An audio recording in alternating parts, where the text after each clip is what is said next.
ഈശോ മിശിഹായ്ക്ക് സ്തുതിയായിരിക്കട്ടെ.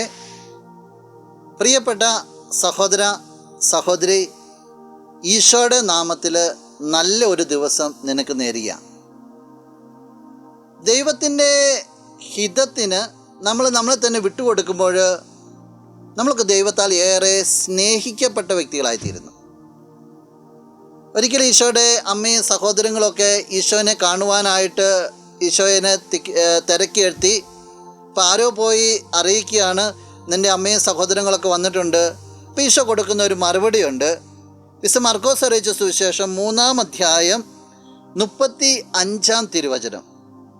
ദൈവത്തിൻ്റെ ഹിതം നിർവഹിക്കുന്നവനാരോ അവനാണ് എൻ്റെ സഹോദരനും സഹോദരിയും അമ്മയും. ആരൊക്കെയാണോ ദൈവത്തിൻ്റെ ഹിതത്തിന് വില കൊടുക്കുക അവരാണ് എൻ്റെ സഹോദരനും സഹോദരിയും അമ്മയും. നീ നിൻ്റെ ദൈവത്തിന് വില കൊടുക്കുന്നുണ്ടെങ്കിൽ നീ കർത്താവിൻ്റെ ചങ്കായി തീരുന്നു എന്നുള്ളതാണ്. കർത്താവിന് ഏറ്റവും പ്രിയപ്പെട്ട വ്യക്തിയായി തീരുന്നു എന്നുള്ളതാണ്. ഒന്ന് ജീവിതത്തിലേക്ക് നോക്കണേ. എപ്രകാരമാണ് കർത്താവിൻ്റെ ഹിതത്തെ നീ സ്വീകരിക്കുക, പ്രാവർത്തികമാക്കുക. ദൈവഹിതത്തിന് ജീവൻ നൽകുവാനായിട്ട് നിൻ്റെ ജീവിതത്തിൽ നിനക്ക് സാധിക്കട്ടെ.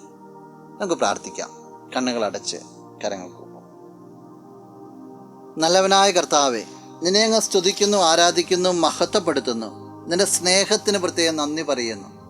നിൻ്റെ ഹിതത്തിനെപ്പോഴും വില കൊടുക്കുവാനായിട്ട്, നിന്നെ ജീവിതത്തിൻ്റെ കേന്ദ്രബിന്ദുവായിട്ട് സ്വീകരിക്കുവാനായിട്ട് ഈ വ്യക്തിയെ നീ പ്രത്യേകമായിട്ട് അനുഗ്രഹിക്കണമേ. നിൻ്റെ നാമത്തിൽ ഇന്നത്തെ ദിവസം അനുഗ്രഹിക്കപ്പെട്ട എന്ന് പ്രാർത്ഥിക്കുന്നു. സർവ്വവിധ നന്മകൾ കൊണ്ട് നിറയപ്പെടായിട്ട് വരട്ടെ, ഇപ്പോഴും എപ്പോഴും എന്നേക്കും. ആമേൻ.